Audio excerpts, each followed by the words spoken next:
team in the SEC Conference. We're going to build the best football program in the SEC Conference. You have now arrived at Stadium in Gale. The kick, it's been blocked again! How about it? It's been blocked again! It's going to heat one deep down the field. It's going to be to the goal line. It's going to be gone! It's a touchdown! And the Gators have won the game! Tyreek Cleveland! How about it? I can't believe what I just saw! Dropping back to throw. Pops and fires the ball over the middle. It's Norrie! It's Norrie! Got a touchdown! Norrie's got a touchdown! Oh, man! Norrie's got a touchdown! Ahmad Black, in his final game as a Gator, takes it all the way home and sends Urban out the winner. You have now arrived at Stadium in Gale. Boys and girls, ladies and gents, welcome to another episode of Stadium in Gale. It's your favorite Uncle Silk. It's Dan. And Delatorre. Same corner, same time, and all kinds of cool weather. It's a little cool in Florida right now, man. How y'all boys feeling? Y'all good? Pop-up show. Looks like Dan's moved. Good back in. I have. I'm in South Florida in the 954, just a couple miles away from the Runyons that Nick almost had a square up at, and just here for a couple days before the holidays. So here for some family time, and looking forward to it. Mean Streets of Coral Springs. Coral Springs right. Legend. Coral Springs legend. Coral Thomas. Springs High School legend. Wiles Road legend. Ooh, Wiles Road. Wiles Road was the spot. Shout out to the construction crew that just finished Wiles Road. 7 years under construction. It feels like to it. add 2 additional lanes. Nuts. Wiles Road all the way to State Road 7, man. Mean Streets of Coral Springs. The mean gated communities of Coral Springs, Florida. Nick. Lawns. All right, that's enough. That's enough. Yeah. Nick, we want to pull this up. You put it on the timeline yesterday about Boomer, your dog. You've got 2 dogs, Norman and Boomer. No connection to the University of Oklahoma, obviously being based in Norman, Oklahoma, and saying Boomer Sooner. But here we are. Nick, your dog took a Brandon Spikes to no shot Moreno hit. So we're going to pull that up real quick. And we need to look at it. Silk, you play college ball. Give us your opinion on the tackle by Norman on Boomer. Yeah, that's like Ronnie Lott running the alley, man. I haven't seen a hit like that. That's illegal in football for sure. Thank you. So a little background. Boomer, I got him in college. He's 12. He'll be 13 in June. What's Pug's name? Boomer. Pugs is Boomer. Okay, he took it like a G. So Boomer's 12. Norman is the 70-pound sheepdog. Boomer is in the retirement stage, home of his long, illustrious pug life. Didn't sign up for a 70-pound little brother with a ton of energy. Boomer's just out there looking for a spot to go to the bathroom. Just being a gentleman, trying to go along with his gentlemanly things. And then, Ronnie Lott, like you said, that looked like, Joey Kent going over the middle for some older Gator fans. Just a bad day for Boomer. But he popped right back up. That's my guy. Like a G. He's a cancer survivor, so nothing Norman did was gonna keep Boomer from finishing his business in the backyard. Definitely is in concussion protocol. Yeah, no, we're definitely in concussion protocol. Yep, for sure. Day to day. You guys got any big Christmas plans? Obviously, we're recording today on Friday. It's Christmas Monday. No big plans. Definitely regular holiday vibes. Any holiday pulling up to fam. Should be going to Port St. Lucie in the Fort Pierce area between Christmas Eve and Christmas, hanging out with some family that's in town from Nassau and, kicking it.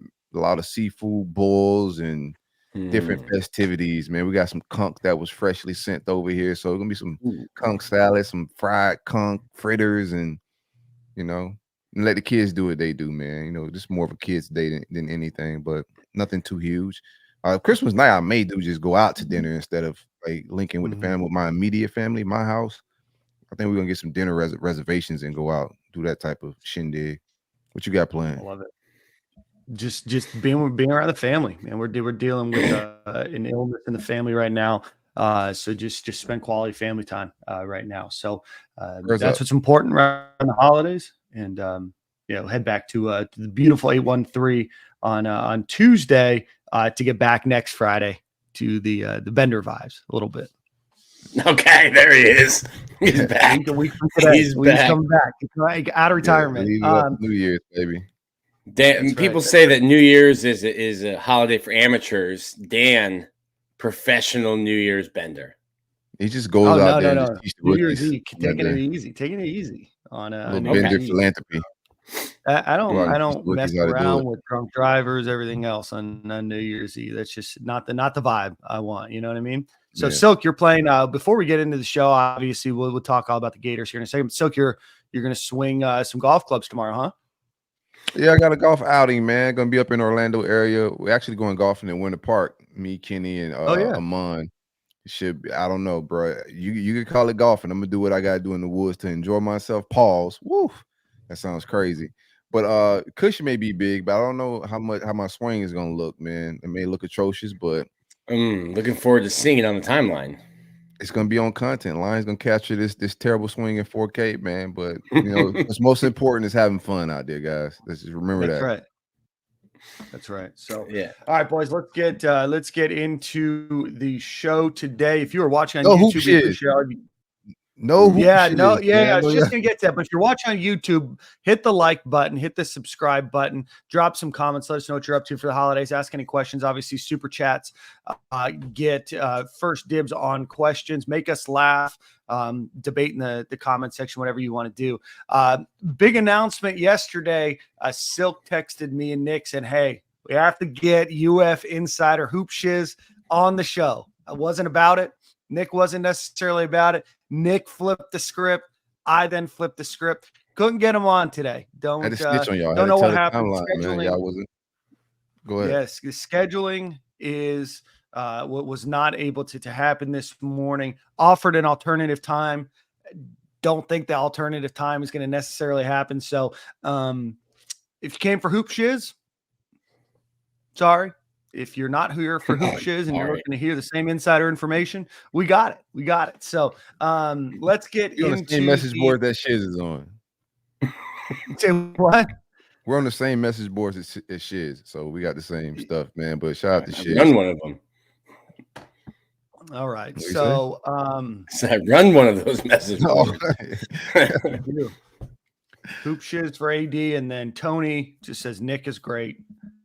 Hopefully the rest of us are okay as well. So Gators obviously don't have the best early national signing day as they expected. Obviously, we telegraphed a lot of those potential flips at the end of the last episode on Monday. But Gators right now ranked 16th in the recruiting rankings on On3, number 9 overall in average player rating of that group. We're going to get into each and every player that joined this class, as well as a couple of the transfers. We'll talk about coaching here in a minute. There might be a special live announcement on this show here as well about some changes as well. But gentlemen, give me your thoughts, overarching thoughts on early National Signing Day. First, Nick. Yeah, I think the two most important that you were able to hold on to. You get DJ Lagway.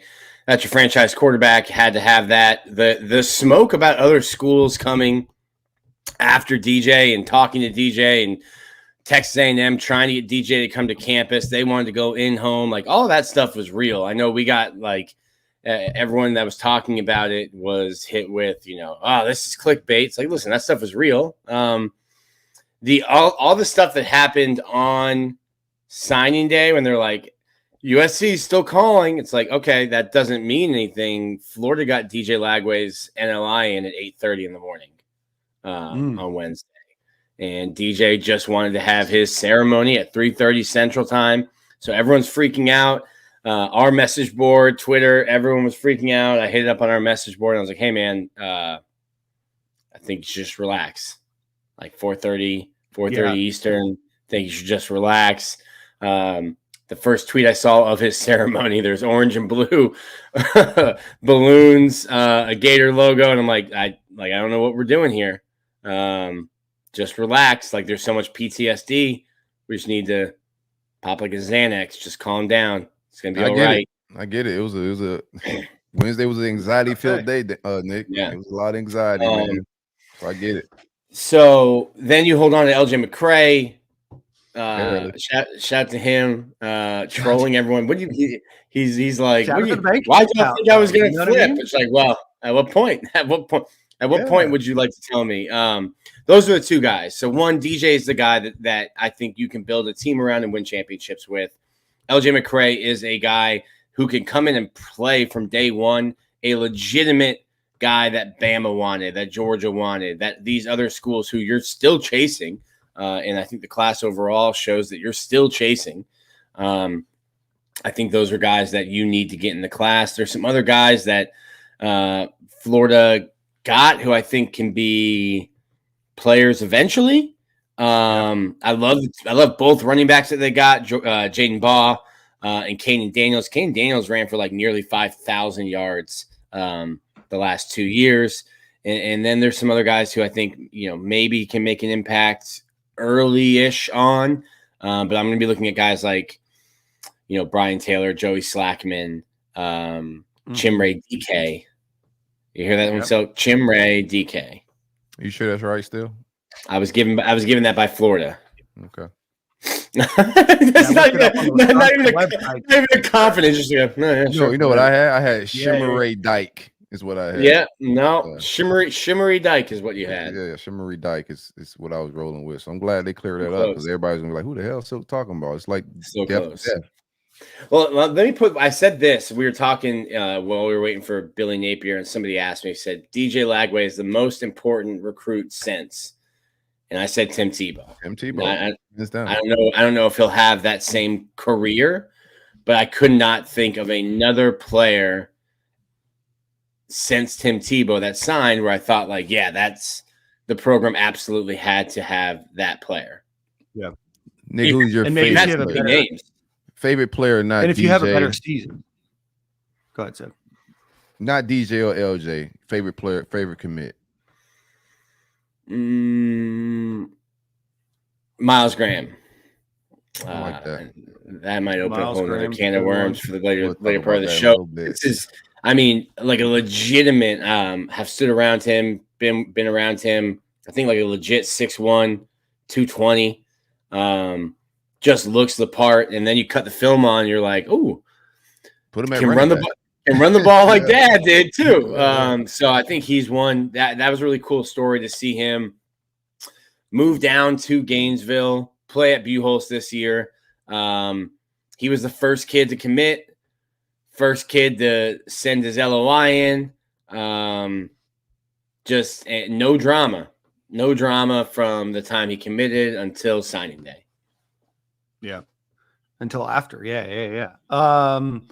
I like that pick a lot. Obviously, I like Aaron Childs a lot too. Maryland Gatorade Player of the Year, Max Preps Player of the Year. Pardon me. I think he's an elite running back. Linebacker. I'll be honest with you. I didn't think that he was gonna stick with Florida.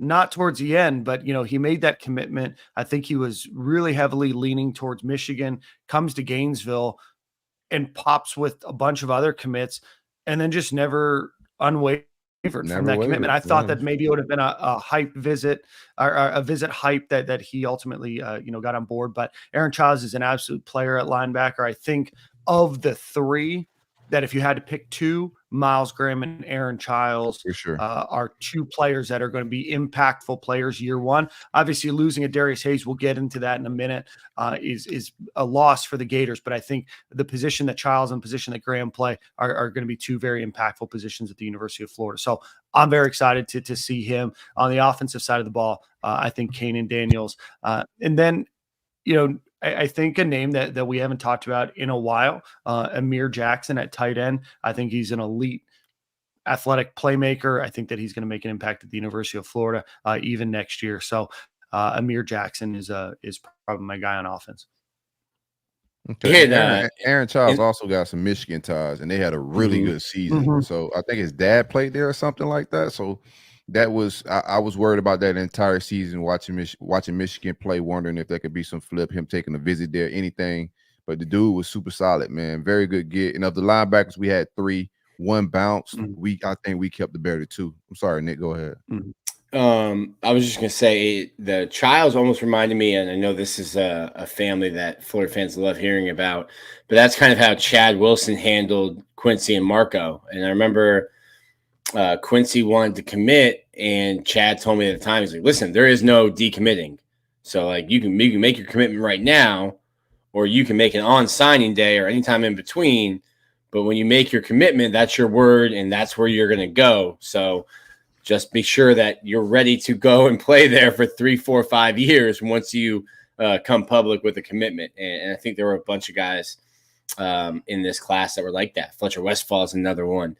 And I don't know that an offensive lineman can come in right away. But when I look through and listen, we had a ton of drama.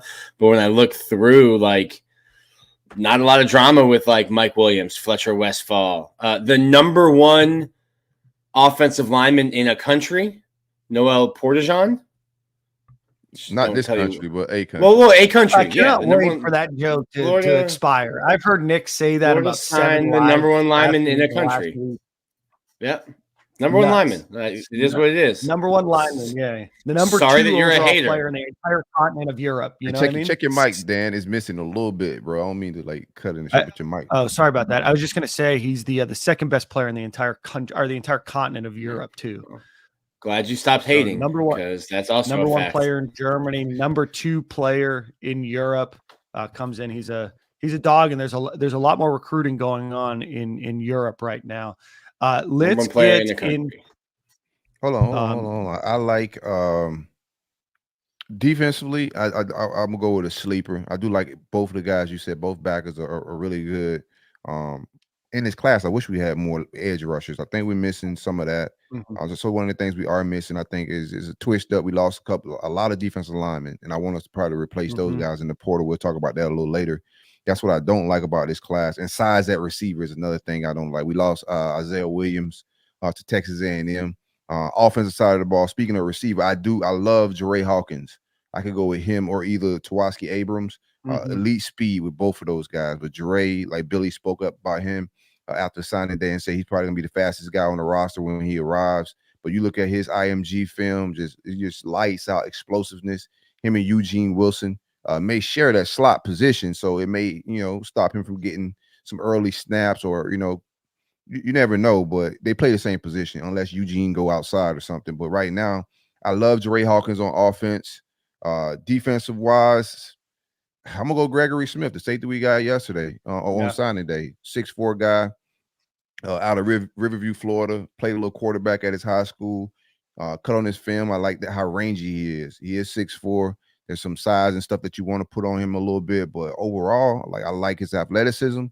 Safety, I don't expect him to play early or anything like that. You never know at safety because Castell came in and jumped some guys, but I don't project him to play early. But I love his athleticism. And I love the fine for the staff after missing on Xavier Filsami to Texas. Yep. I'm just going to run through. We're going to go through all the commitments here in a second. I'm going to announce those that decommitted, where they went, and then we're just going to kind of move on from that. Xavier Filsam was obviously the guy that the Gator fans were excited about. There was a lot of smoke that he was going to go to Texas. He does make the signing day announcement that he is flipping to Texas. Should not be a surprise to anybody. Amaris Williams, the defensive lineman, also announced that he would flip on National Signing Day, and he signed with Auburn.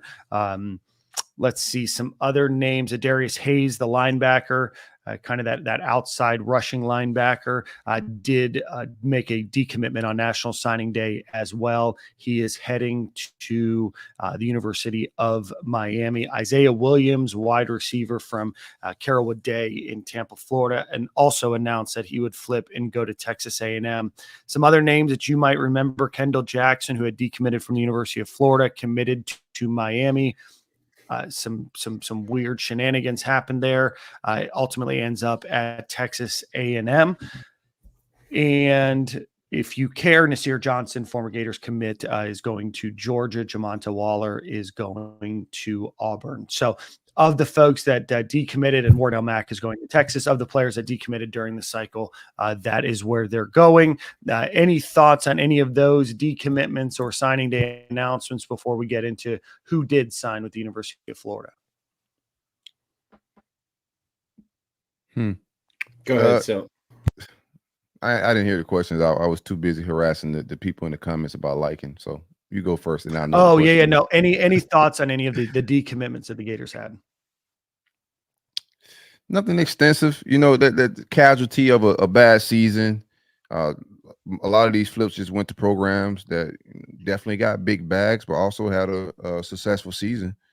So it's a little casualty of both. Isaiah Williams was a head scratcher to me. I think there's a lot of opportunity on our roster.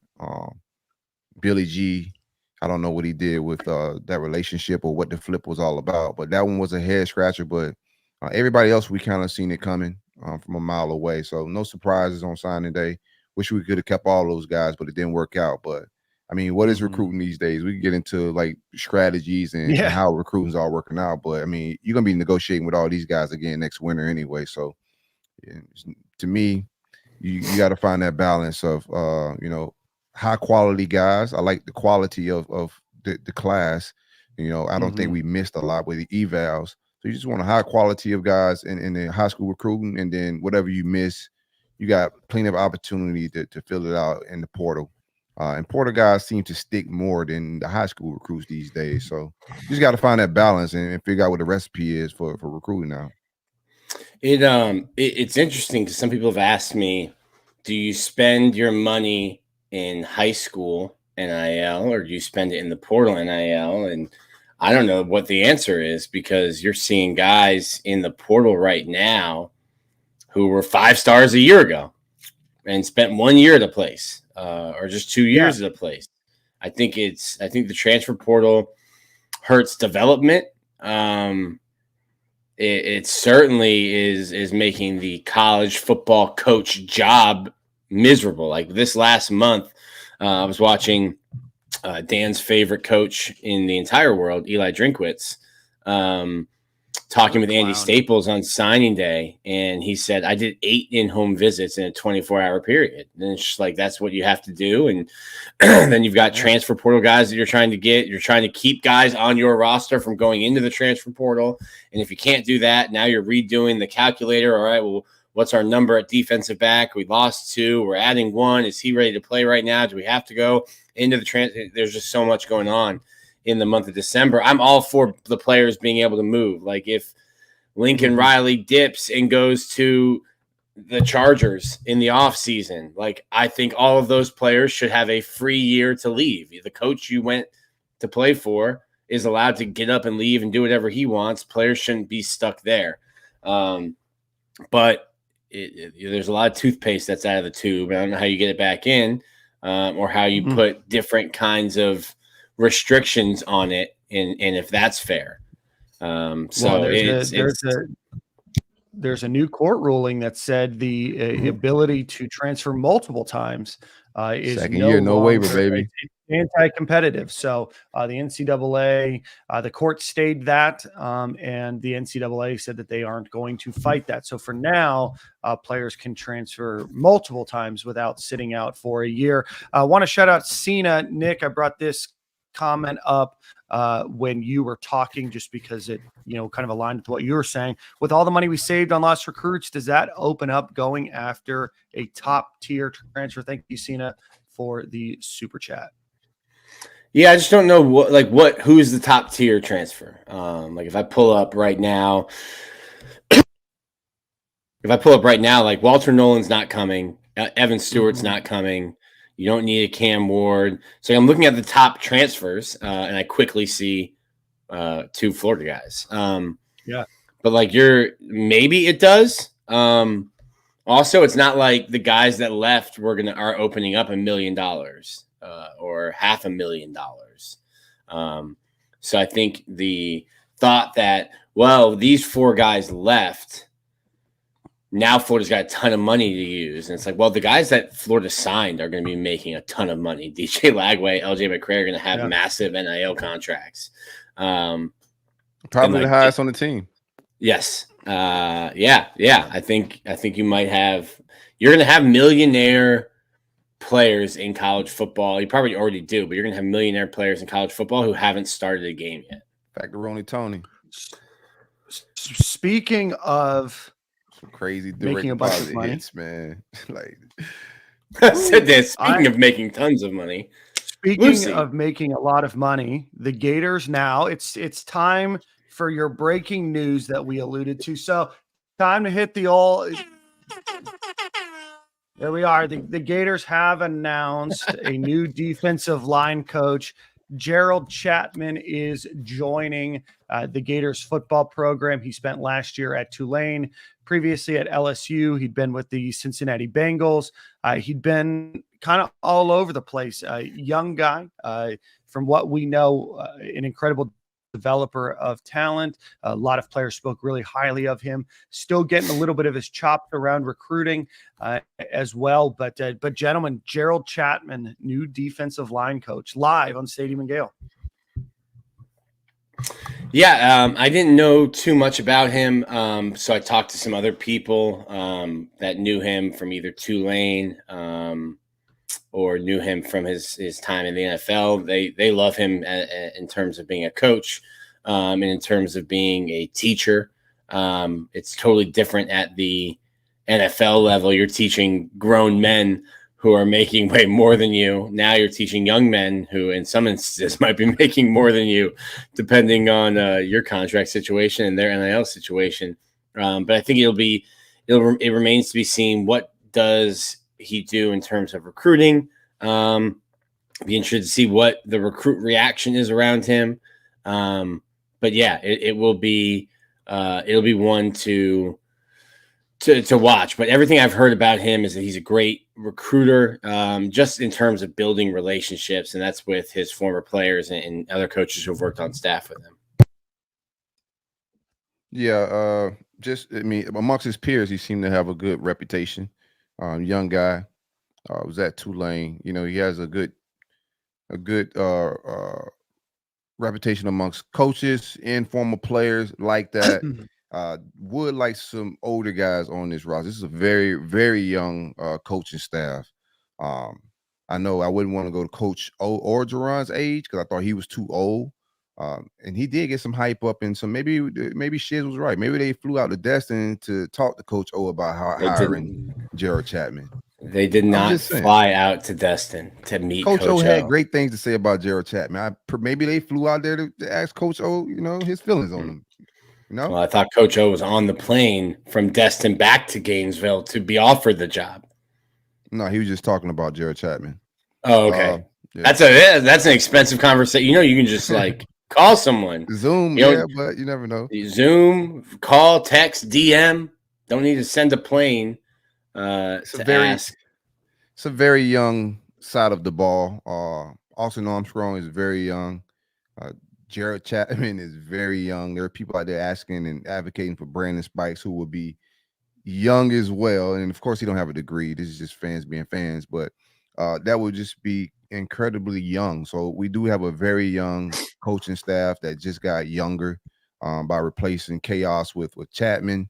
And we'll see how it works out with the linebacker coach, but just missing some experience. But I don't like to grade hires on A, B, C, D's to F's because I don't know what's going to happen, what's going to transpire. But seemingly will be a good recruiter. He's been a recruiting coordinator at previous stops, has some special team experience as well.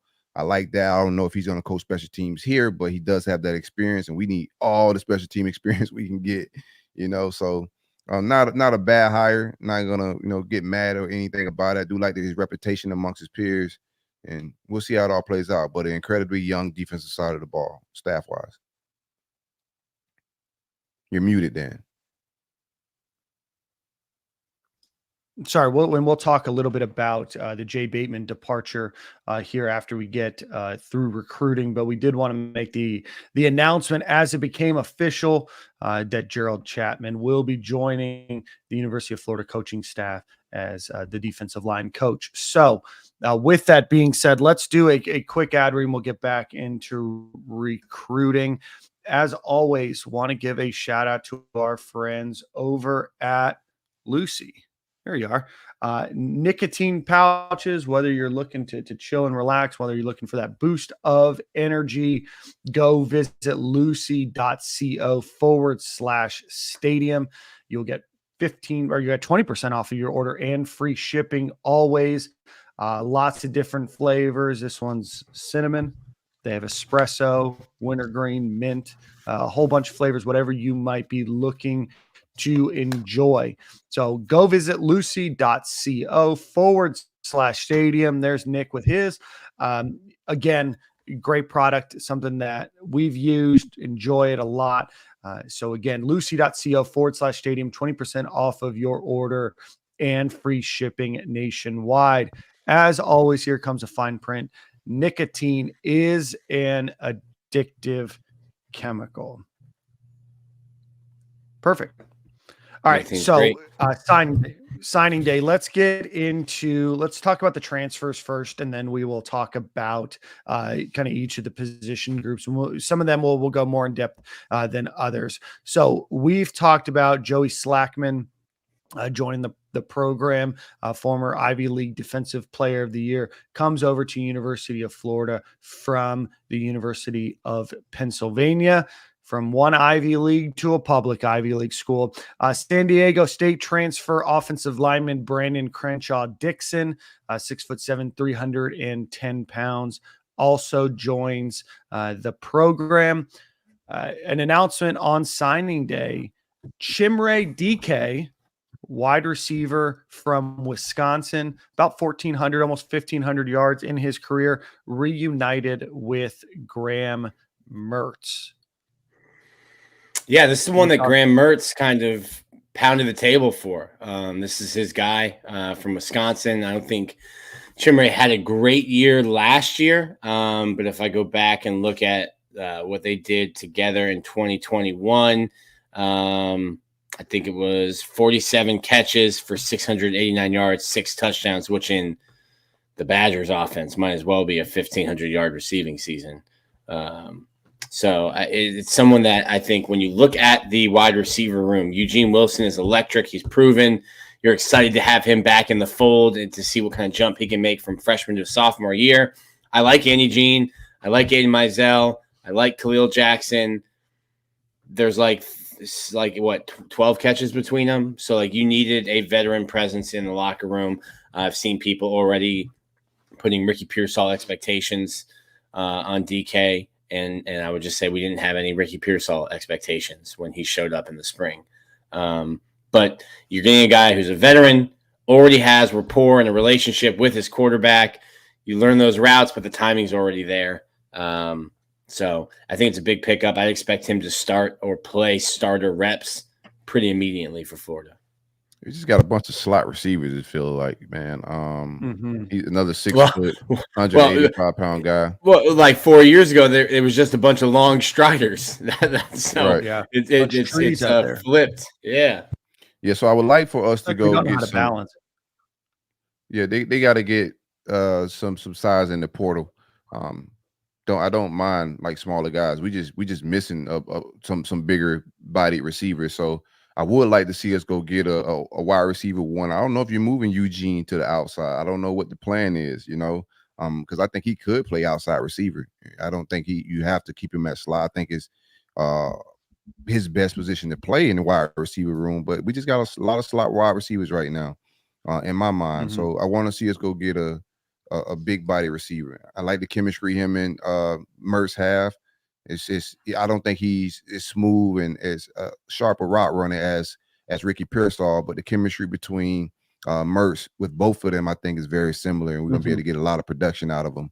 So a good get, man. We're finding Mertz weapons. He need more, And I also think too, just thinking about projecting next year's offense. I think both of those running backs we got in this class are guys that can contribute year one, and Billy has shown the knack of playing those young boys early. I don't know about that with wide receivers. Billy hasn't shown that he play a lot of freshman wide receivers, but he's shown that he play a lot of young running backs. So we need a veteran, big body wide receiver in some capacity. Yeah, and that plays into Army Sniper super chat from a little bit ago perspective. Napier doesn't have time to develop 25 more high schoolers. He has 7 to 8 scholarships to fill via the portal. Gators have to spend money in the portal, Nick. Yeah, like I don't know how much money. Well, Florida's at here. So let's hit this. Florida's at 84 scholarships right now, and I again say the 85 scholarship limit is imaginary in the off season. You don't need to be at 85 until fall camp starts. So you could be at 185 if you wanted to for spring football.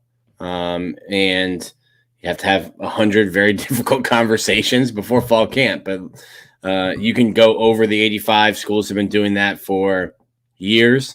I'd expect Florida to continue to be buyers in the portal. Another offensive lineman. I really like Brandon Crenshaw-Dixon. That gives you versatility left or right side. But I think you need another offensive lineman, maybe another linebacker, another receiver, a safety. If Keon Zipper doesn't come back for his 6th season, you could use another tight end. I think there's the Army tight end that they've been in contact with. So there's just, I mean, like outside of Army you need another quarterback. What happens if you transfer from Army? You don't have to serve in the military anymore? I don't know. These are questions that need answers, Nick. I think you need to. I don't know what his age is. I have to pull up his stuff right now, which is bad. Jesus. I think it will. I think if you're in the Army, you have to leave, or if you're at one of the academies, you have to leave before your junior year. That you can transfer before your junior year. If not, then you're kind of locked in there.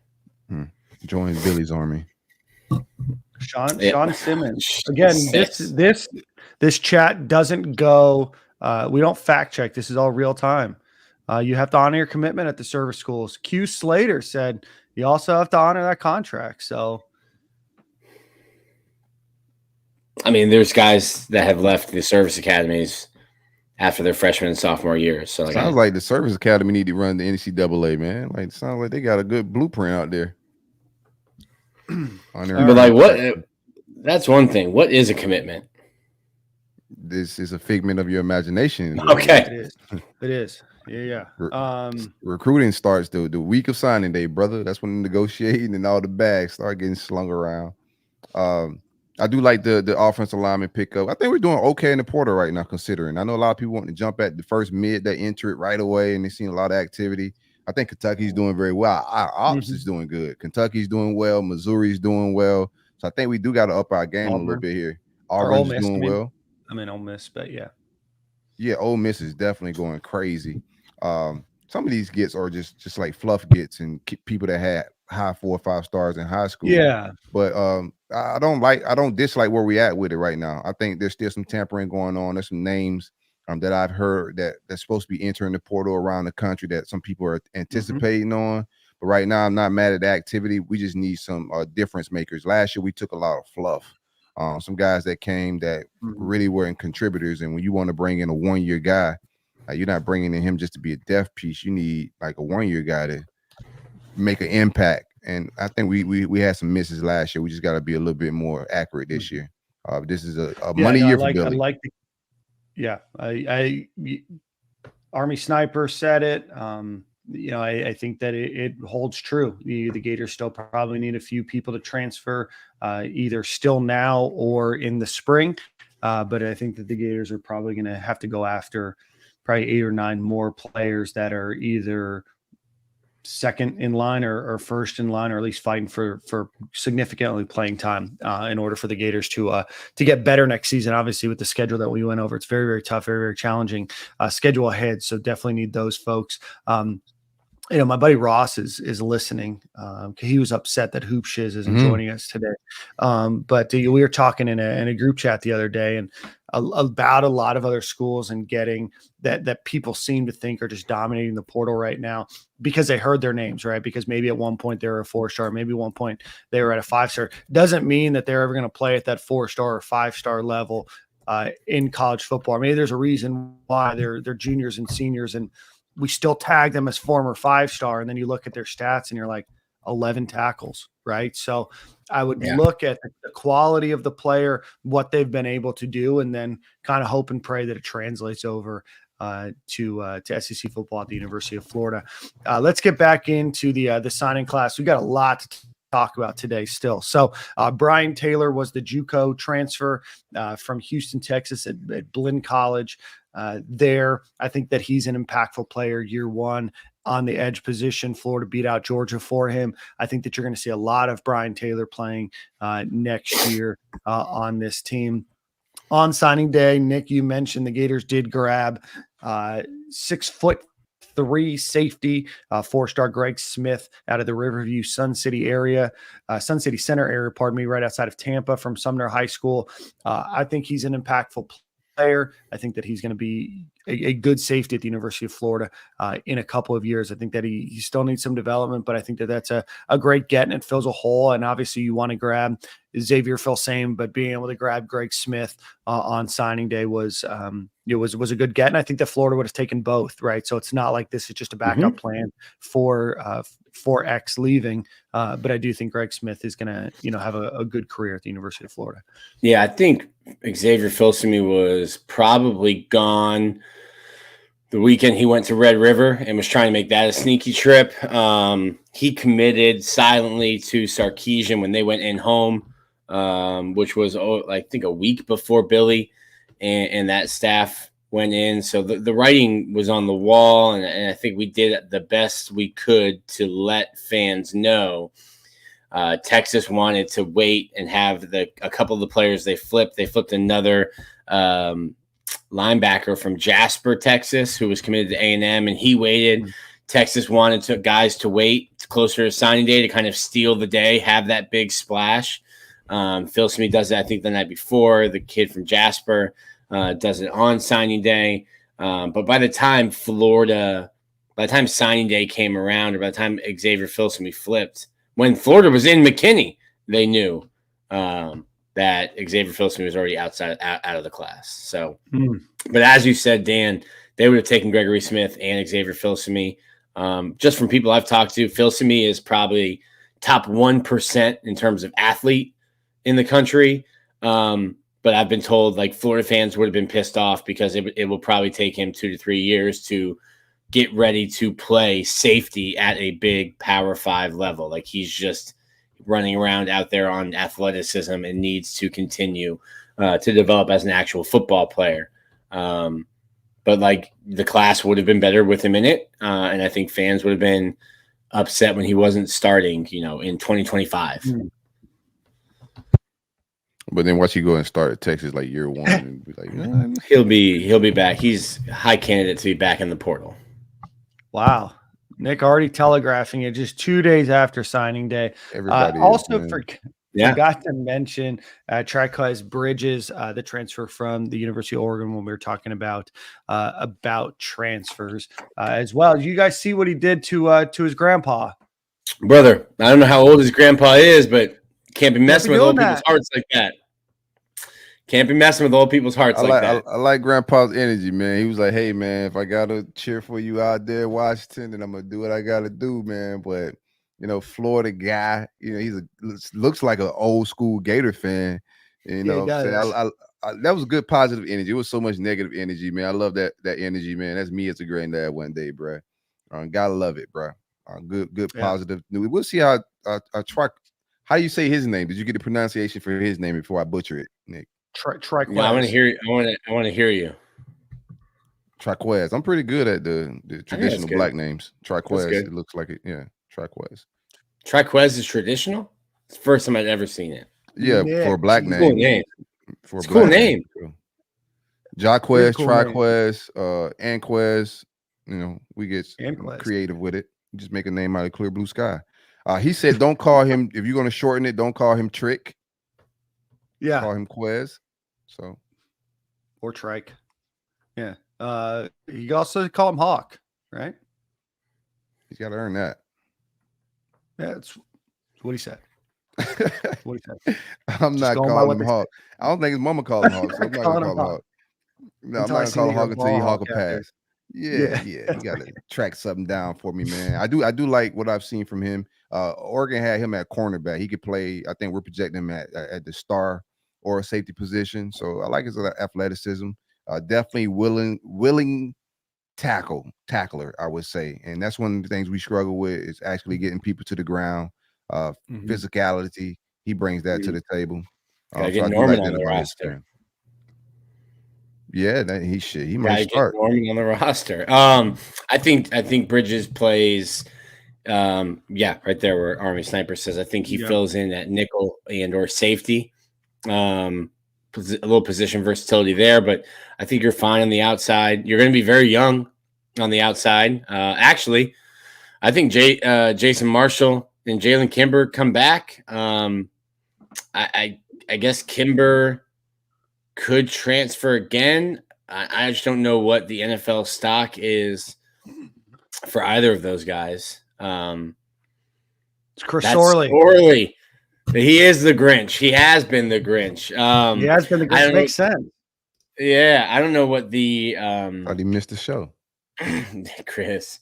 I don't know what their NFL stock is.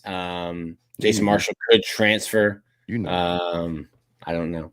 You don't want to say it on the show, but I don't know. Stock could be great. Stock goes up and down.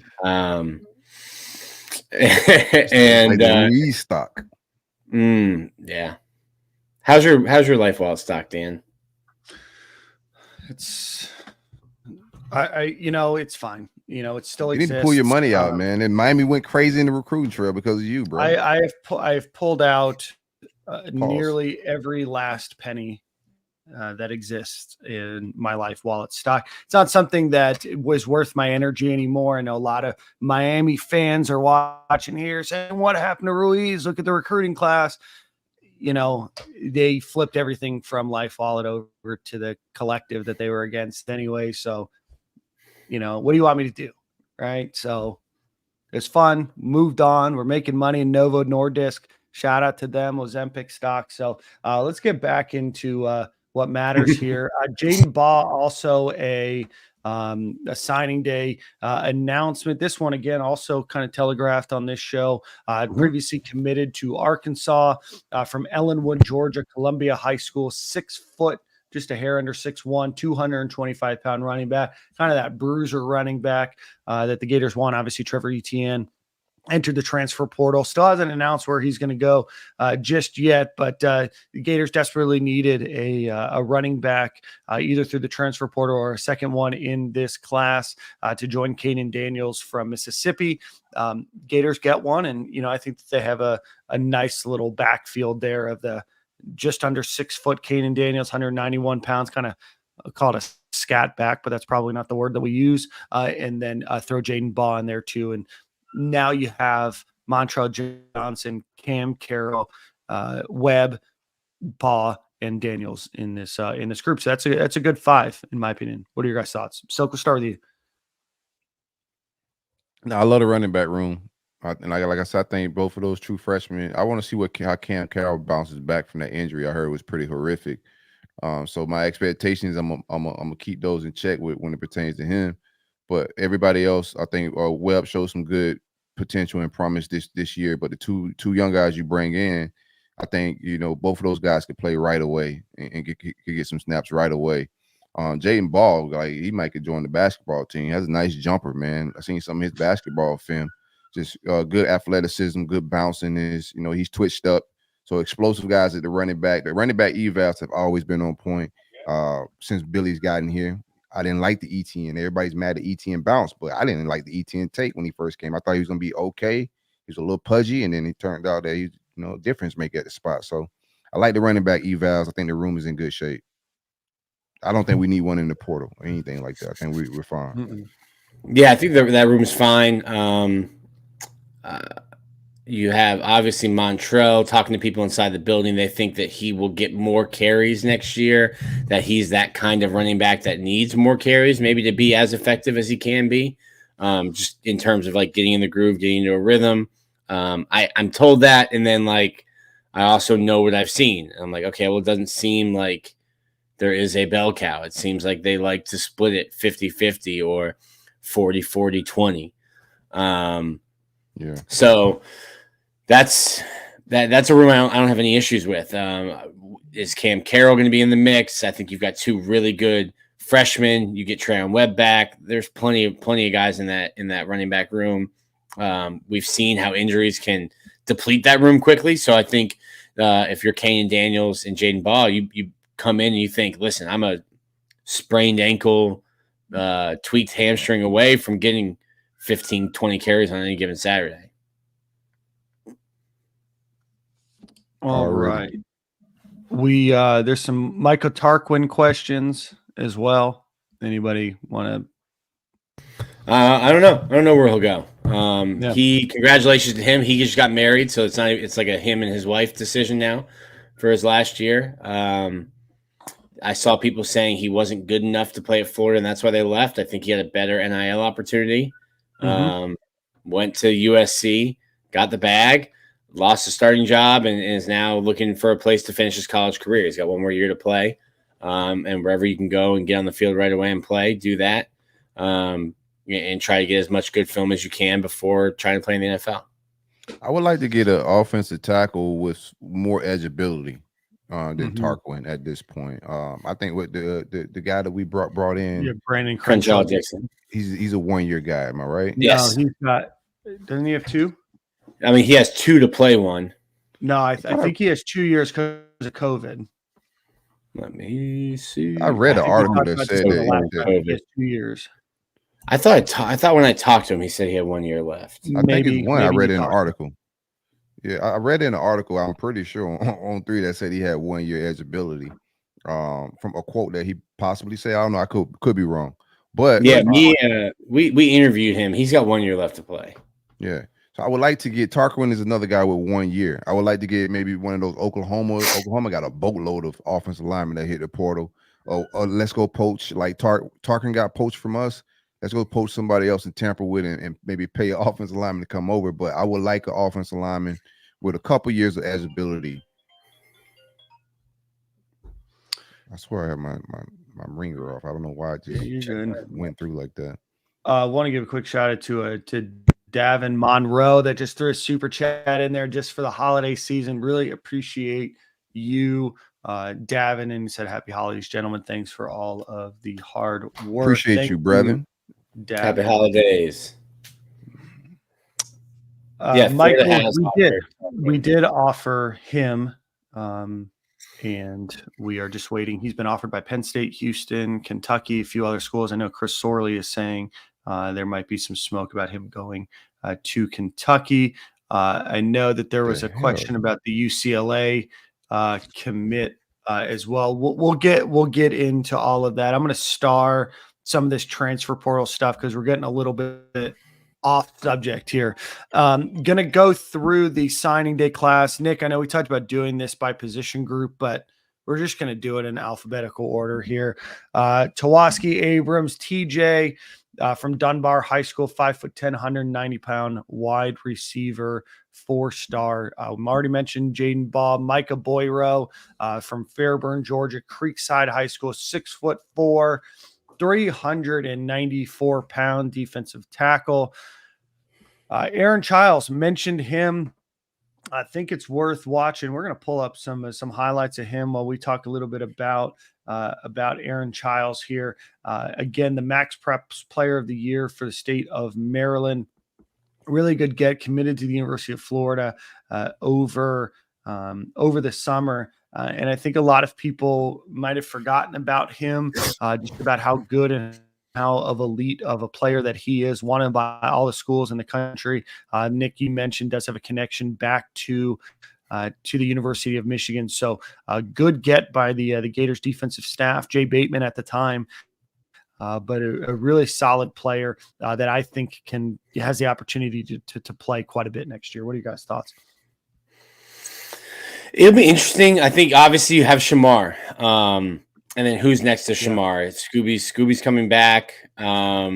Is it Miles Graham? Is it Jaden Robinson? You've got, Deuce Spurlock that comes back as well. And I think Manny Nunnery has one more year. When we talked to him right before the Florida State game, he didn't seem super interested in coming back for another year. I just don't know that you'll get drafted if you're him, or if you want to go live try to make a roster as the 53rd guy. So it'll be interesting there. I think you have a bunch of inside linebackers when you throw in all those guys. And I like Miles Graham more, but that might just be because I live here and I've seen him more. You have a guy who was I think Gatorade Player of the Year in Aaron Childs in the state of Maryland. So obviously the kid can play. The DMV produces some legends. Silk's sitting behind or in front of a picture of one of those DMV legends. It'll be interesting. It's tough. It's tough for a freshman to come in and take a starting role. But these guys will be on campus in January. That's what I like about both of my linebackers. I do think one of those guys have the ability to jump what we have on the depth chart. Linebacker was atrocious, especially when Shamar went down. So I have a lot of faith in Aaron Childs, and both have incredible bloodline, like elite pedigree. They're going to understand preparation and college football. They have more of a business approach, and they're getting here early.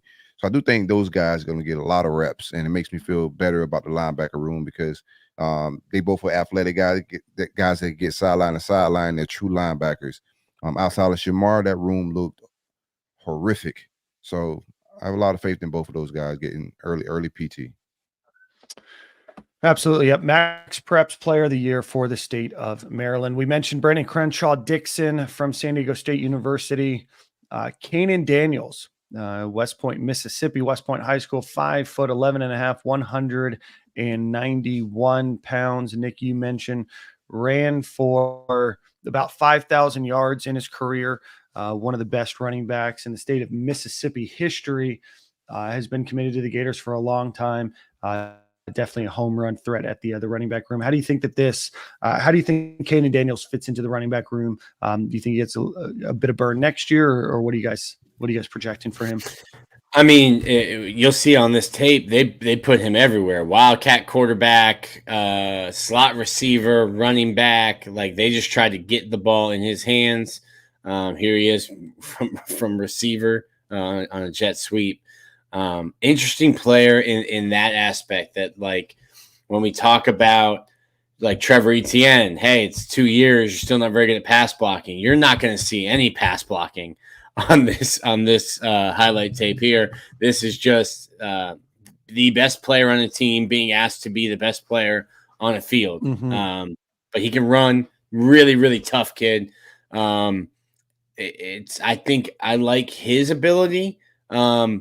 But also you're going to have to get ahead of Trayon Webb, and you're not going to get ahead of Montrell Johnson. So we're looking at these guys, the freshmen that we're talking about, competing for that third string role. And what else can you do on offense that can maybe get you on the field? Because if you can only carry the football, there's two guys who are older than you, just as good as you, and you're going to have to wait your time. So for me, it'll be, can you return punts, return kicks? Can you get in on special teams? And then if there are injuries, how ready are you? Mm-hmm. It's this entire class. I know Amir Jackson, it says that he's an early enrollee on here, but I think he's going to stay and play basketball. Billy said 19 will be in, so 19 of 22. But that includes the portal guys. I remember when early enrolling first came out, and I'm dating myself here, right? This is like 2004, 2005.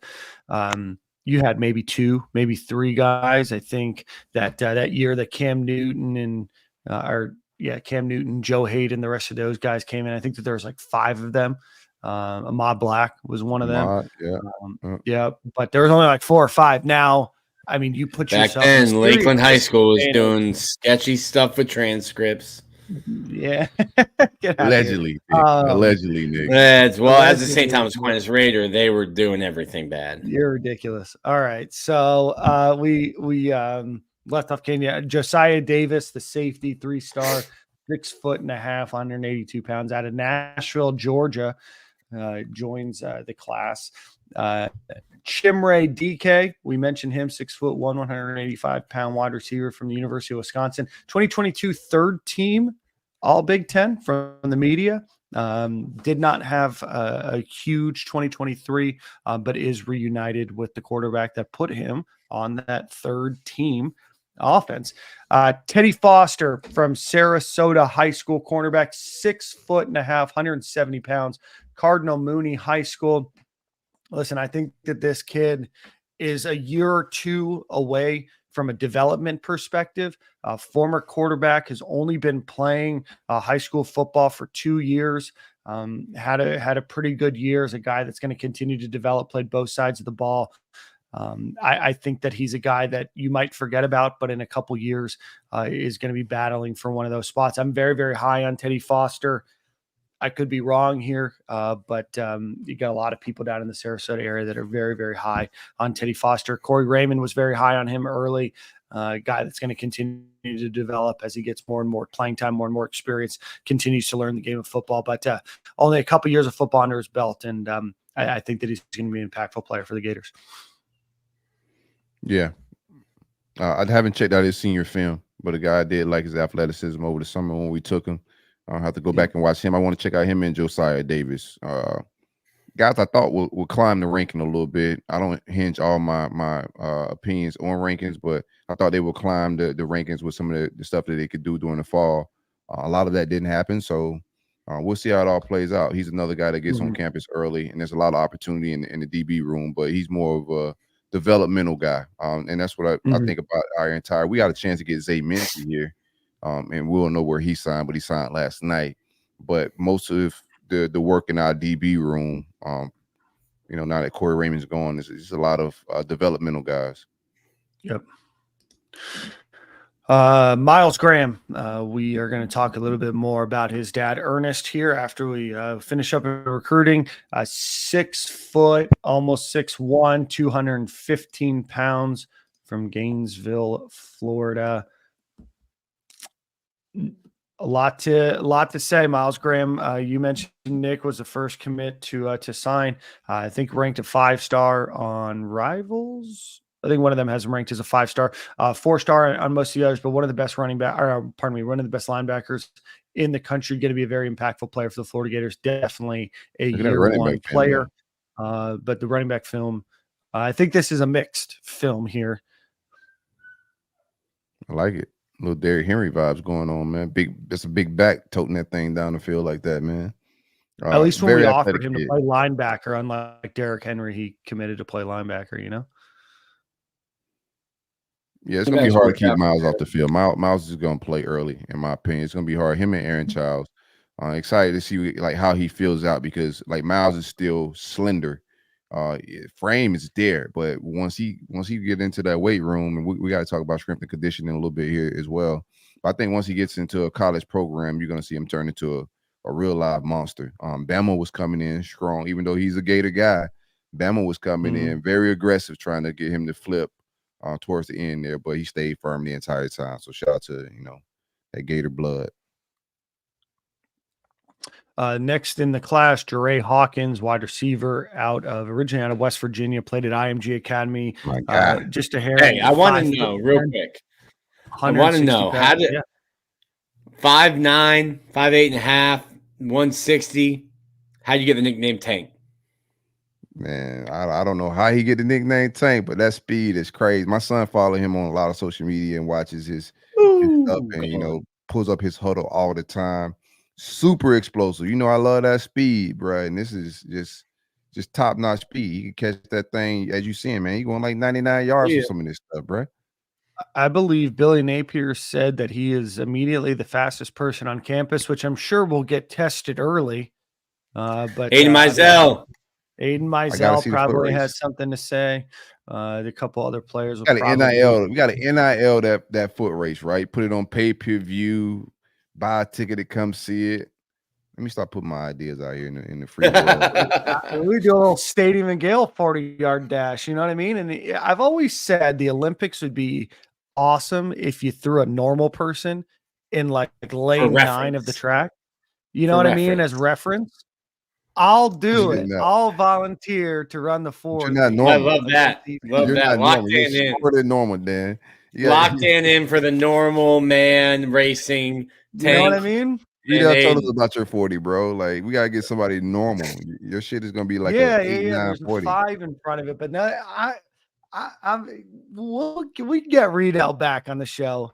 I may look like I can't move, but I'm boot scooting boogie out there. All right. Tennessee week, I was trying to talk down on Dan, and Riedel said, "No, man, he gets in the ladder. He gets in the ladder and feed her in and out of that thing." Yeah, I thought he was just being nice. I seen the dance moves, but I'm not buying the ladder work. I gotta see it. The dancing's all the feet and the hips, ladder, feet and hips, moving them. Yeah, we gotta get that foot race going. Fred Taylor, sneaky fast. Yeah, we ran into Fred Taylor and Riedel Anthony at Cantina Nejo. Shout out Zika. Got to chat with him for a while. I think Nick left that with a great impression, right? I didn't have to pay Riedel to tell me. Nick threw some immediate shade to Riedel, and Riedel was like, "No, Dan's not bad, not bad." Amir Jackson, fire and shade at Dan, and Riedel was his biggest fan. Yeah. Amir Jackson, 6'4", just under 6'5", 220-pound tight end out of Statesboro, Georgia, out of Portal High School. So Billy is attacking the portal. Killing the portal. Portal High School. DJ Lagway. We mentioned him earlier. Obviously, the prize of this get PJ DJ from Willis, Texas. Willis High School, 6'3", 238 pounds, 5-star plus. On 3, 5-star by everybody. One of the best quarterbacks in the country. I believe Elite 11 named him as the best quarterback in the country this year. Max Preps made him their high school player of the year, set all sorts of records in Texas. DJ Lagway, a huge get for the University of Florida. He's been committed so long. I know a lot of fans don't take it for granted, but the kid is absolutely electric with the ball in his hands, can move on the ground, can move the ball through the air, but just an absolutely incredible get for Billy Napier and his staff. Any thoughts on PJ DJ? We finally got a elite quarterback. I know Billy's been flirting with him, and we had Rashad that didn't make it to campus, but this is the first elite arm that he's going to get to work with. If we'll see how this fall work out, and he still got to keep his job, but the first go at it. I think that offense is we'll see if we get a play call as well. I don't think the offense is terrible, but I think a guy like DJ just elevates the players around him. Like the players on his Texas high school team, he elevated their play. And I expect him to do a lot of that, man. Leadership qualities is there. We said the Tebow, you could go other programs, the Jameis vibes as far as leadership and that energy he brings to a team. You got a championship quality quarterback, bro. And I think like even what we didn't get in recruiting, we can make up for it in the portal. But these arms like this talent, put elite athletes around him. And I think the ceiling there is no ceiling. I don't care what the plays are being called. When you got a guy like that at the helm, like good things happen. So I'm excited about DJ, man. He's the franchise. For sure. And the checks are representing that and reflecting that for sure. Good for him. When was the last time the Gators signed a 5-star quarterback? Was Felipe still one or no? No, he's 4-star. So. Driscoll? Was Driscoll? No, Driscoll must have been a 5-star. Driscoll was a 5-star, I think, on some. But he was a 4 on others. Yeah, he wasn't a consensus 5-star.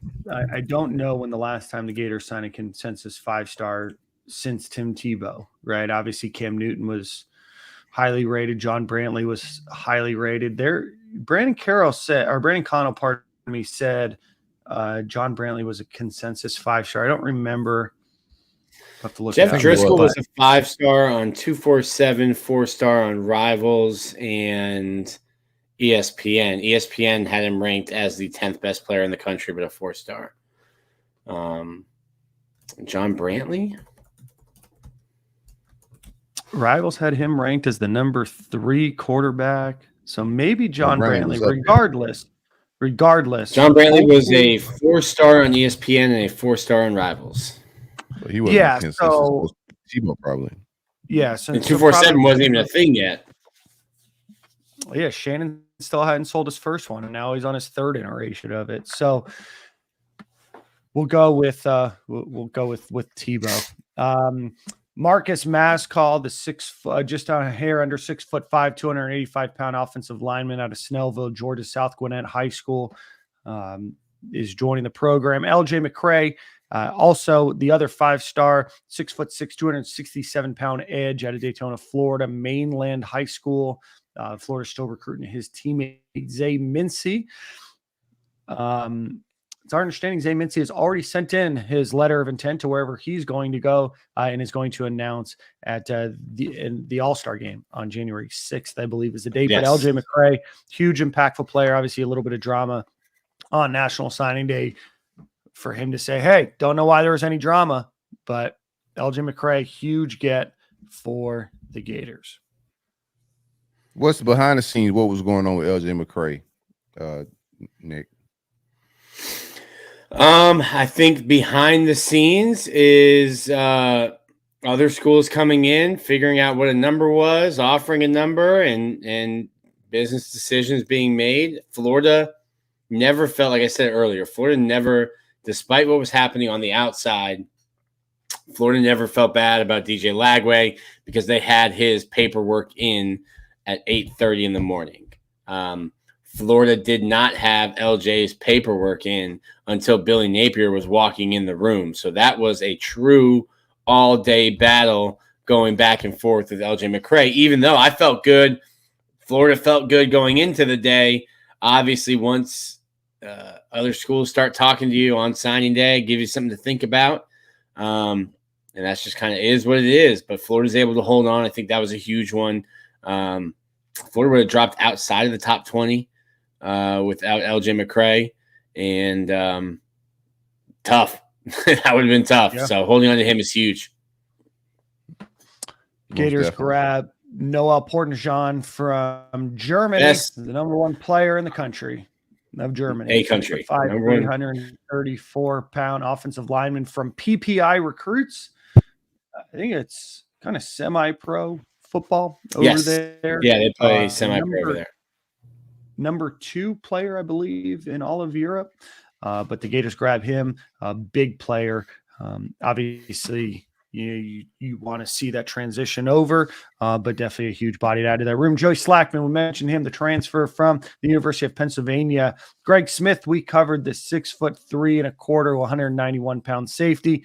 Brian Taylor, we also talked about the edge rusher, 6'4 1/2", 281 pounds from Blinn College, originally from Houston, Texas. Fletcher Westfall, Nick talked about him a bit earlier, from Tuscarora High School in Leesburg, Virginia, 6'8", 334 pounds.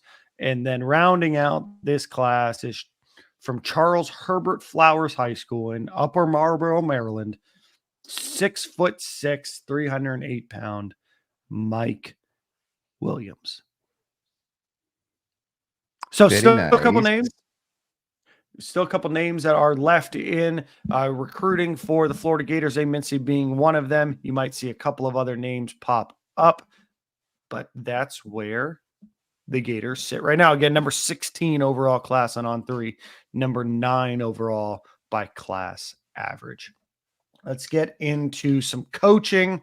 Let's give a quick shout out to our friends. And real quick, I think I would feel confident about Zay Mincy. Wink, wink. Find out January 6th. Find out January 6th, but Nick feels confident. And Nick's not always a beacon of positivity. He can't wait to be negative. So I'm shooting at my RPM, my crystal ball. I'm shooting like 88% right now. My throwing in. Is that good or? He's put in like 3. I put in 7. I'm 6 of 7. Cormani's my lone blemish on my record. Man, Doing 7 is not even. I trying. did hit Shiloh. I did hit Shiloh Sanders though. So people were trying to take away credit, and I said, listen, I should have hit Shiloh and Shador just to give you the 1-2 flipping from JSU to Colorado. So I missed out. I should be 8. I should be 7 for 8, but I'm 6 for 7. So you just don't want to participate in the job or something? Like, what's going on? You only do no, that's not my job. That's not my job. RPM, you do it. Like, I don't even. I guess I'll do one today. Like, why not? Yeah. Everyone, listen. I don't cover recruiting. When I get my recruiting news, I drop nuggets when I can. Just gave you a whole insight on Xavier Phillips to me today. Yep, Nick's Kevin Gilly said that he's going to wait for Hoop Shiz confirmation before he believes Nick. Yeah, we all not 100%. I feel you, Kev. I need somebody to go through and give me Hoop Shiz's shooting percentage. To the people that don't get the humor of Hoop Shiz, like people in my DMs, like, hey, this guy's a fraud. I'm like, bro, like you're taking it way too serious, man. Yeah. He DM'd the pod. He had another account. He DM'd the pod and let us know, hey, Will Harris would be hired after it had already been posted that Will Harris was being targeted, which means that he's going to be highlighted. And then he shot that over with Ed Ogeron is getting hired. And he said, credit Hoop Shiz when both of these come to fruition. Responded back okay. And then he hit the old podcast account with a block button. So nuts. Absolutely not. He heard y'all hating on him, man. Nobody's hating. This before anybody knew who Hoop Shiz was. We reached out, tried to get him on the program today. We'll make it happen one day.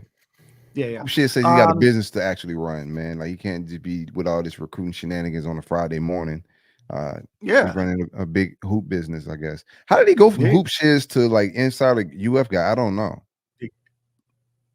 Hoop Shiz to somebody said it was Jay Bateman. I was not. I don't know. Yeah, I don't know if Jay Bateman knows. This explains why he didn't leak the Jay Bateman hire, right? Yeah, it makes sense. Let's get into that. Quick shout out to our friends Home Field Apparel. Go visit Home Field Apparel. Use promo code Stadium and Gale at checkout. Get you 15% off your orders. About 100 different schools. So anybody in your family, friends, your circle that you might buy gifts for, go check them out. Vintage wear, vintage clothing from all types of programs, all types of schools, from big schools to small schools and anything in between. Also Indianapolis Colts gear. So go check them out, homefieldapparel.com, promo code Stadium and Gale. We appreciate their sponsorship. They've been a longtime sponsor of this program because you guys keep using that promo code. All right, gentlemen. So we already talked about Gerald Chapman getting hired as the defensive line coach live on this program about an hour ago. The Gators did lose linebackers coach Jay Bateman yesterday to become the defensive coordinator at Texas A&M. He joins Mike Elko. They worked together at the University of Richmond eons ago. Obviously, Sean Spencer, the Gators' former defensive line coach, is over there at Texas A&M now. But the announcement made a lot of noise because there may have not been an announcement. So it's our understanding that there was an offer yesterday morning and there was a leak to the media about the hire being made. Nick, can you give us any additional insight into what happened yesterday with Jay Bateman? And then we'll talk a little bit about Earnest Graham. Yeah, I think I don't know. So like back in the day before the transfer portal, this stuff was slimy and common. You would hold on to your coaching staff and fire 3 guys the day after signing day. Now players have a little more flexibility, so I don't think it's that same slimy practice that was going on.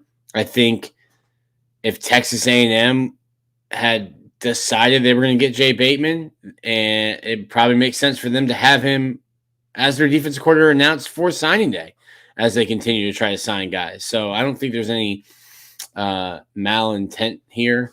The timing of it sucks. And you've got to, as a coach, like Xavier Phillips didn't like that he did not know Corey Raymond was getting fired. And I would tell you, any 17-year-old kid, you're not high on that list of people who are going to be notified when a coach is fired. And it's just like the way that our society is now, everyone is their own main character, but it's like you're not going to find out. Like, I remember a player on Florida's football team asking me if Dan Mullen was fired and me telling them. So, like, yeah, the players and the recruits are not high on that list. I think you can be angry about it 100%. I just don't know that, Billy Napier's first call after he gets, told that a coach is leaving is, okay, well, who are the 40 players I need to call right now? It is a terrible look for Florida to lose their linebacker coach, and then to have the son of a Gator legend put you on blast for the way that you've handled it. So in the same breath as I'm saying, like, I don't think Miles Graham's the first thing Billy thought of when Jay Bateman comes and says, hey, I got a promotion. I'm going to be the defensive coordinator at an SEC school. So I'll be back in the swamp in November to play against you. But 100%, I saw people going after Earnest Graham yesterday. Like, this is bad for the program. That's his son. He didn't give a crap about Florida. We're talking about his son. He's standing up for his son for what he thinks is bad communication. I haven't spoken with Earnest Graham, but I 100% understand him putting his son over the school that he played football at. Mm-hmm. Yeah. I agree with everything that Nick said. This is why these players need to, this is why they do all the bargaining and negotiating that fans get mad at. And, why are they committing to the logo? And why aren't they loyal and faithful and all of this? Because this is the business. These coaches can leave whenever they want, and then you're left high and dry as a recruit. To what? They signed up for a certain situation, and then they're left into a different situation. And this happened with our wide receiver room as well. We signed a crazy elite wide receiver class with Kerry Colbert, and then he was out to the NFL. All those guys I know for sure behind the scene were like, yo, what is going on? Like, I didn't sign up to play for Billy G. Billy G's a great guy. Cool. He's a Gator. We love him and all that, but it's not what those players signed up for. So I get the business side of all of this because it's more business than it is a game for those guys. It's a game for us fans, but to those players, this is business. And in Earnest Graham's tweet, he said that he taught his kid the business side of this and what all of it could be. And does Ernest probably have a little bit more entitlement than the average Gator parent does? He probably does. Like, he's Earnest Graham. He's an all-time great here. So he probably has a little sense of entitlement than the average player parent would have. And I get that. But like Nick said, this is how it goes down in this game. They're not going to inform the locker room. And I don't know when Billy learned about the firing, right, the hiring, or I'm sorry, not firing, but the accepting of another job. Jay Bateman, it kind of got leaked out by some Texas A&M media. So before we start holding the coaches accountable for coaching, moves and accountability, you got to know more information to what's going on. I don't think those guys knew. So just get more information before you jump the takes. Is my whole thing from this whole situation. Yeah, no, I 100% agree. I understand both sides. The timing of it, the announcements of how this could potentially get leaked out, all can happen very quickly, and they can all happen so suddenly that there might be another priority than calling the linebacker commitments right away, right? The agreement could be made verbally. The announcement could get sent out to a reporter, all in the course of 5 or 10 minutes. That I don't want to believe that there's just that much lack of understanding of reaching out to these players. But these things happen really quickly. This isn't the way that you change jobs and everything else, right? Like, for the most part, nobody cares when you change jobs, right? But when a coach changes jobs, there's a lot of different things that you have to do in order to move that along. And I don't think that the Billy Napier, Austin Armstrong group would not have reached out to Miles Graham. But if somebody accepts an offer, somebody fires a text over to a reporter that gets announced over the course of 3 minutes, Jay Bateman might not have even told Billy Napier at that point, right? Or the conversation might have still been happening. And then it immediately gets out there, gets aggregated by everybody over the course of 15 or 20 minutes.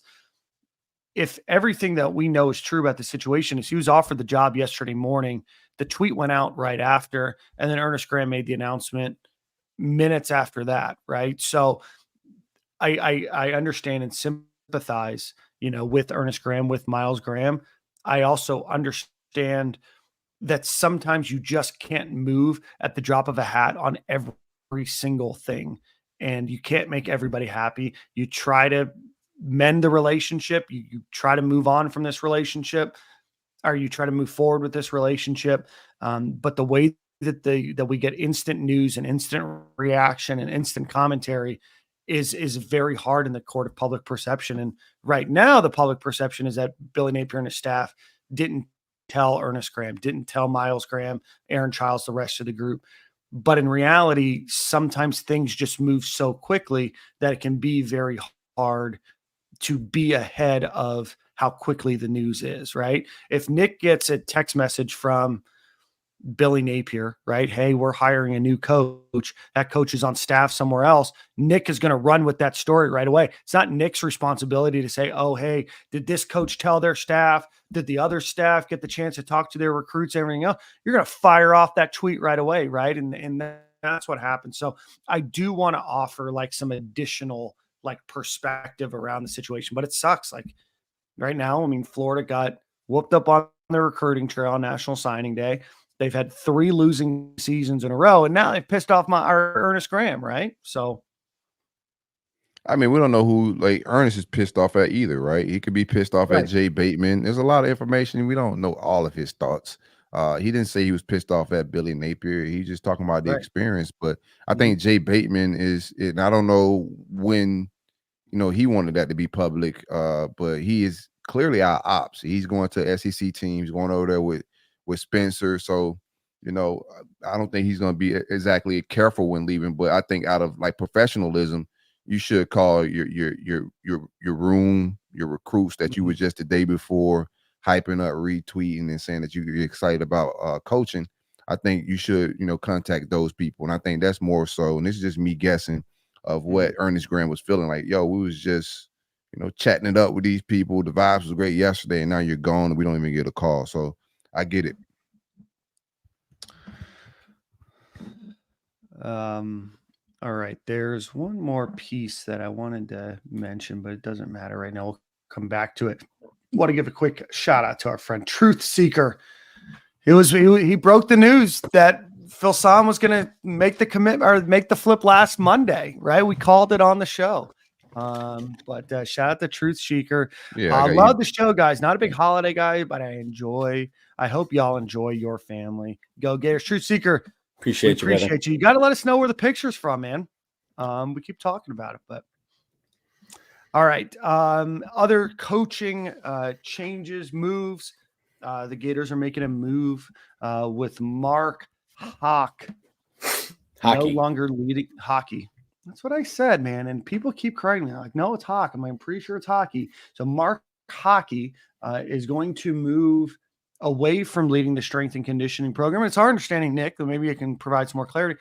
He's going to go up to the box and maybe start to get some experience and some maybe analyst work or some additional football coaching work. Can you give us some clarity there? Yeah, still working on like true clarity, but Billy Napier did make it seem as if he was going to be wanted to work into a coaching role. They extended him after last year, so you've got him under contract for a whole nother year. Makes high 6 figures, so if you want to fire him, you can. You're still going to pay him. This just seems like you're going to try to do something else, and maybe he gets another job. There is no, if he goes and gets another job, then that's it. But you're not going to pay somebody $750,000 to like scoop mashed potatoes and like feed the guys. So it's interesting. I think it was just a lot of players, a lot of the feedback that Billy Napier got during exit interviews was not positive about what the players perceived as we're going up against guys who are bigger and stronger than us. Our body fat percentages are up, or our strength numbers are down. We're not getting gains. And I think you got enough people to say that you fired the nutritionist and you demoted, reassigned, moved the head strength coach. I mean, gotta criticize like just the hire. Like that's just an important hire, right? You had so this is how important the hire is. You can only be around your team as a head coach like 4 months out of the year. The strength coach, and the reason why strength coaches don't get fired is like that's your head coach. You are giving your program to them for huge stretches of the offseason. Like if Urban Meyer came back and coached at UNLV, Mickey Marotti would leave Ohio State and go coach with Urban and go be Urban's strength coach at UNLV. Like that's the kind of relationship you have with your strength coach, which is why I thought Billy wouldn't make a move. You had a great strength coach in Nick Savage in the building, who you offered a demotion to stay on the staff. He ends up goes to Ole Miss and is their strength coach. Sorry to cut you off, so just want to get that in. No, you're good. Yeah, just in, like we talk about all the hires that he made, but like you said, this is a very important hire from a lot of standpoints, and making a mistake there, and then having to correct it in a crucial year, like you're going into year 3. So you're asking this guy to come in and get like you got one off season of your new guy, whoever that may be, but that was a huge mishire. Like we got to talk about that just from that standpoint. That guy runs your off season from a morale standpoint, team chemistry standpoint. He's in charge of the entire off season. He's the head coach of the off season. For you to be replacing him after 2 years, that's 2 years of bad conditioning, strength training, conditioning, nutrition. That's a huge mistake. Yeah, no, 100%. And a lot of these changes are not necessarily permanent changes either, right? Maybe this isn't an encouragement to other programs to say, hey, he's available in strength and conditioning. But one of the top 5 paid offensive or strength and conditioning coaches in the country. Florida did not look that way this season. Last season, didn't see the improvements. We got excited. There was some trepidation, I think, by a lot of people on Mark Hockey, just because of some of his experiences at Georgia and a few other programs. Comes over with Billy Napier from Louisiana.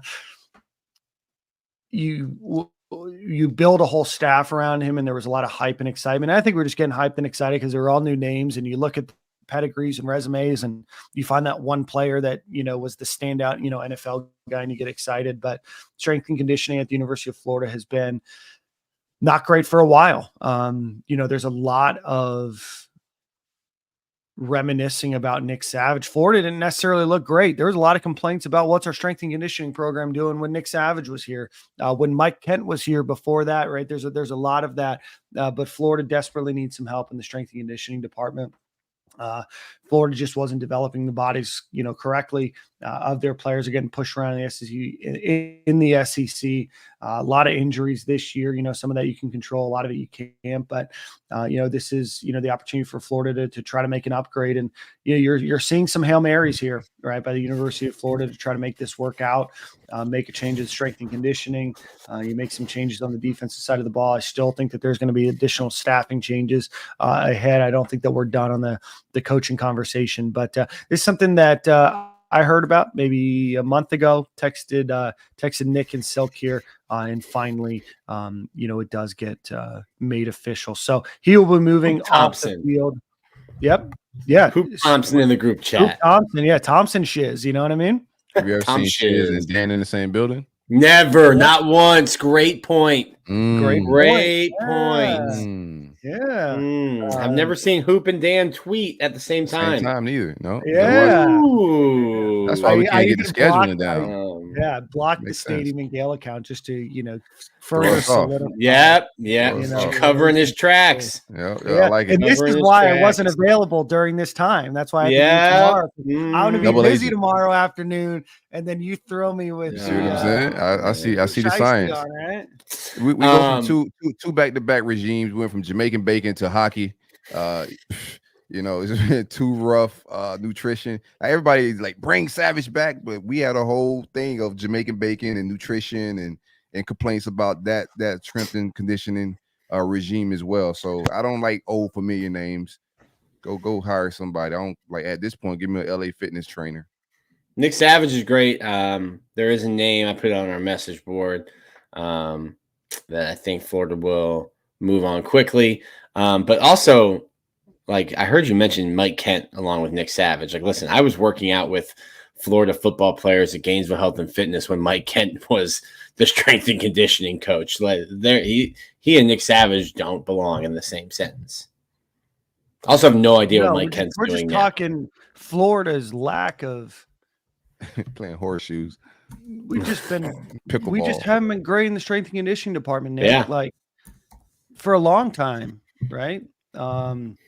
All right. So then we talked about Jay Bateman leaving. We didn't talk about replacements. Jamar Chaney, recruiting guru, now the linebackers coach at Western Kentucky. Shout out Corey Bender. He said Jamar Chaney would love to leave Western Kentucky to come to the University of Florida. Don't blame him, right? You know what I mean? But Jamar Chaney's a name.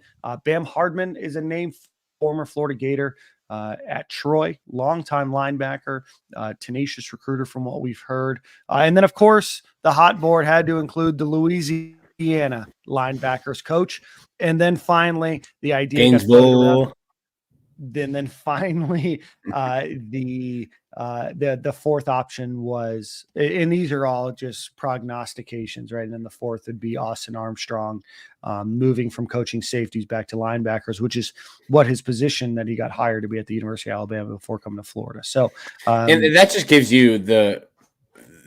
gives you flexibility. If you find a better fit as a safety coach, hey, our defensive coordinator can go and coach linebackers because we've got a guy who's going to be a great coach at safety and a great recruiter, and we can do that. So you're not, I guess, backed into a corner of, well, we have to find somebody who can coach linebackers because your defensive coordinator was literally hired by Nick Saban, the GOAT, to coach linebackers.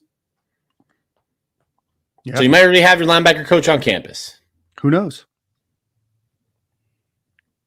Who knows? But the rate the staff moves, expect to hire sometime by February. February. All right. Sometime by February. All the bowl games are done by then, right? All the NFL Super Bowl is done. Muddy Waters said, hey, head over and grab Charlie Strong back. Charlie's got to be 60 now, doesn't he? If Randy Shannon's over at FSU, you can bring him back, bring the boys back, you know? Or how about this? You go and hire Marquand Manuel, right? We haven't thrown his name around a lot. I've seen it in the comments already, yeah. Who are the other names? Got to go hire Phil Trotwine. Who's the running back coach? It's been at Tennessee and South Carolina. Shoot, go get me Brad Davis back. I don't know where Brad's at. If he's we're just building a staff of all former Gators, Nick. You know, Brad Davis.